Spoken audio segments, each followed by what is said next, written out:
Assalamualaikum warahmatullahi wabarakatuh. Perkenalkan, saya Rila Apriani, NIM 19660037.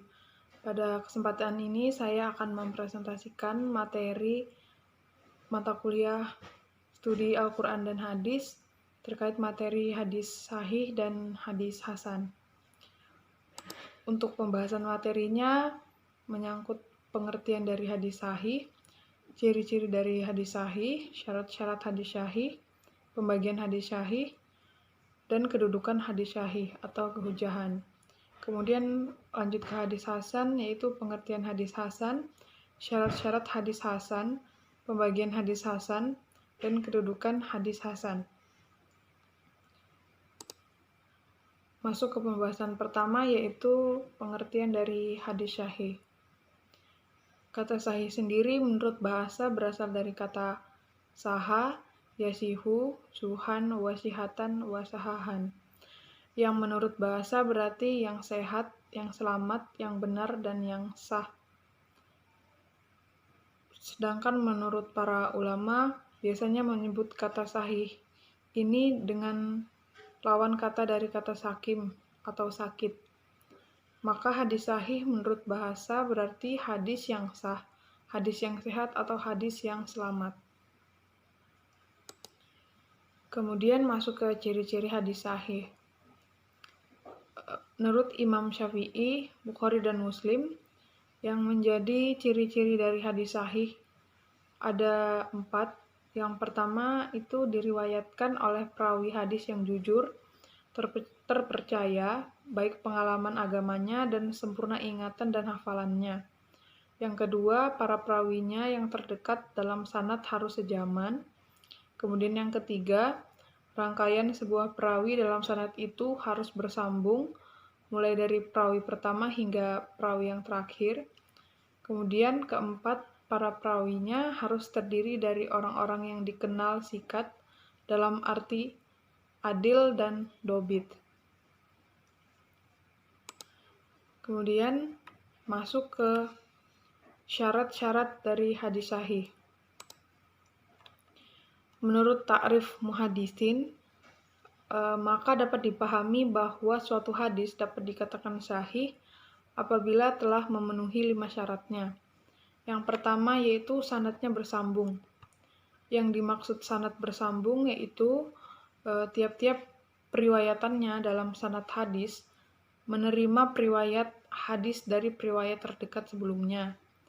Nah, keadaan ini berlangsung demikian sampai akhir sanad dari hadis itu. Kemudian yang kedua ada periwayatan bersifat adil. Adil di sini adalah periwayatan seorang muslim yang balik, berakal sehat, selalu memelihara perbuatannya, taat, dan menjauhkan diri dari perbuatan-perbuatan maksiat. Kemudian yang ketiga, periwayatannya bersifat dabit. Dabit sendiri, pengertian dabit yaitu orang yang kuat hafalannya tentang apa yang telah didengarnya dan mampu menyampaikan hafalannya kapan saja ketika ia menghendakinya. Kemudian yang keempat, tidak janggal atau syadz. Hadis ini merupakan hadis yang tidak bertentangan dengan hadis lain yang sudah diketahui tinggi kualitas kesahihannya. Kemudian yang kelima, terhindar dari ilat atau cacat. Hadis ini yaitu hadis yang tidak memiliki cacat yang disebabkan adanya hal-hal yang tidak baik yang kelihatannya samar-samar. Kemudian masuk ke pembagian hadis sahih. Para ulama ahli hadis sendiri membagi hadis-hadis sahih menjadi 2 macam. Yaitu yang pertama, hadis sahih li dzatih. Hadis ini merupakan hadis sahih dengan sendirinya. Artinya hadis sahih yang memiliki 5 syarat atau kriteria sebagai disebutkan pada persyaratan sebelumnya, atau hadis sahih yang melengkapi setinggi-tingginya sifat yang mengharuskan kita menerimanya. Dalam pemakaiannya sendiri sehari-hari pada dasarnya cukup memakai sebutan dengan hadis sahih. Contoh dari hadis sahih li dzatih ini yaitu diriwayatkan dari hadis riwayat Bukhari dan Muslim dari Ibnu Umar radhiyallahu an, Rasulullah Shallallahu alaihi wasallam bersabda, dasar atau pokok Islam itu ada 5 perkara. Mengakui tidak ada Tuhan selain Allah dan mengakui bahwa Muhammad adalah Rasul Allah, menegakkan sholat, membayar zakat, menunaikan puasa di bulan Ramadan, dan menunaikan ibadah haji. Kemudian yang kedua ada hadis sahih li ghairih. Yang dimaksud dengan hadis sahih li ghairih sendiri adalah hadis yang kesahihannya dibantu adanya keterangan lain. Hadis pada kategori ini pada mulanya memiliki kelemahan pada aspek kedabitannya, sehingga dianggap tidak memenuhi syarat untuk dikategorikan sebagai hadis sahih. Untuk contoh dari hadis sahih li ghairih sendiri, diriwayatkan dari Bukhari dan Tirmizi, yang artinya dari Abu Hurairah bahwasanya Rasulullah Shallallahu alaihi wasallam bersabda, sekiranya aku tidak menyusahkan umatku, tentulah aku menyuruh mereka bersunggi atau menyikat gigi di setiap mengerjakan sholat. Selanjutnya, kedudukan hadis sahih. Hadis sahih sendiri sebagai sumber ajaran Islam lebih tinggi kedudukannya daripada hadis hasan atau do'if, tetapi berada di bawah kedudukan hadis mutawatir. Para ulama sendiri sependapat bahwa hadis sahih dapat dijadikan hujah untuk menetapkan syariat Islam, terutama dalam bidang hukum dan moral. Namun, para ulama berbeda pendapat apabila hadis ini dijadikan hujah untuk menetapkan soal-soal akidah.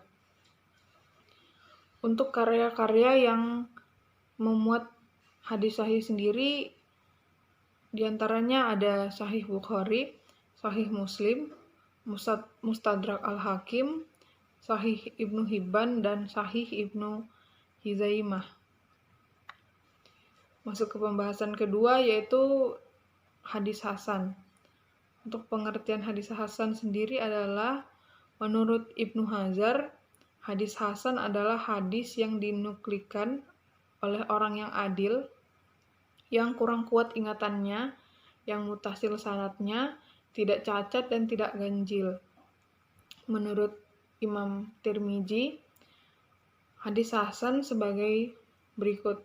Tiap-tiap hadis yang pada sanadnya tidak terdapat perawi yang tertuduh dusta, tidak ada kejanggalan, dan hadis tersebut diriwayatkan pula melalui jalan lain.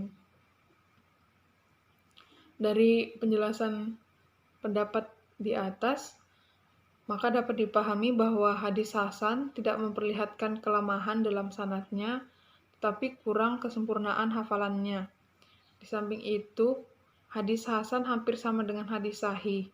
Perbedaannya hanya mengenai hafalan, di mana hadis hasan rawinya tidak kuat hafalannya. Kemudian masuk ke syarat-syarat hadis hasan. Adapun syarat-syarat yang harus dipenuhi bagi suatu hadis yang dikategorikan sebagai hadis hasan, yaitu yang pertama, para perawinya yang adil, yang kedua, kedabitan perawinya di bawah perawi dari hadis sahih, kemudian sanad-sanadnya bersambung, kemudian ada tidak terdapat kejanggalan atau syadz, dan yang terakhir tidak mengandung i'lal. Selanjutnya masuk ke pembagian dari hadis hasan. Para ulama membagi hadis hasan menjadi 2 bagian. Yang pertama ada hadis hasan li dzatih. Yang dimaksud dengan hadis hasan li dzatih sendiri adalah hadis hasan dengan sendirinya, yakni hadis yang telah memenuhi persyaratan dari hadis hasan yang 5. Menurut Ibnu As-Salah, pada hadis hasan li dzatih, para perawinya terkenal kebaikannya, akan tetapi daya ingatannya atau daya kekuatan hafalannya belum sampai kepada derajat hafalan para perawi yang sahih. Contoh dari hadis Hasan li dzati sendiri yaitu dari Ibnu Umar radhiyallahu an, Rasulullah shallallahu alaihi wasallam bersabda, barang siapa menuntut ilmu pengetahuan karena selain Allah atau bertujuan selain Allah, maka tempatnya di dalam neraka. Yang kedua ada hadis Hasan li ghairi. Hadis Hasan li ghairi sendiri merupakan hadis Hasan yang tidak memenuhi persyaratan secara sempurna. Dengan kata lain, hadis ini pada dasarnya adalah hadis dhaif. Akan tetapi karena adanya sanad atau matan lain yang menguatkannya, syahid atau muttabi, maka kedudukan hadis dhaif ini naik derajatnya menjadi hadis Hasan li ghairi.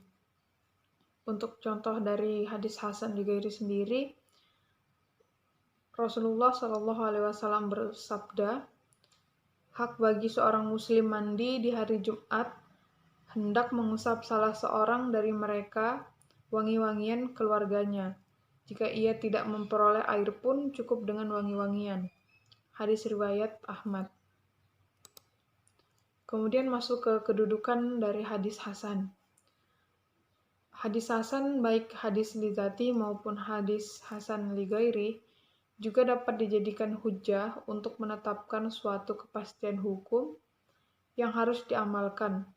Akan tetapi terdapat perbedaan pandangan di antara mereka dalam soal penempatan rutbah atau urutannya, yang disebabkan oleh kualitasnya masing-masing. Ada ulama yang tetap membedakan kualitas kehujahan baik antara sahih li dzati dan sahih li ghairi dengan Hasan li dzati dan Hasan li ghairi. Kemudian untuk karya-karya yang mengandung hadis Hasan sendiri, para ulama belum menyusun kitabnya khusus tentang hadis Hasan secara terpisah, sebagaimana mereka melakukannya dalam hadis sahih. Tetapi hadis Hasan banyak kita dapat temukan pada sebagian kitab, di antaranya kitab Jami' at-Tirmidzi, dikenal dengan Sunan at-Tirmidzi yang merupakan sumber untuk mengetahui hadis Hasan. Kemudian ada Sunan Abu Daud dan Sunan ad-Daruquthi. Sekian presentasi dari saya mengenai materi dari hadis sahih dan hadis Hasan. Kurang lebihnya mohon maaf. Sekian, wassalamualaikum warahmatullahi wabarakatuh.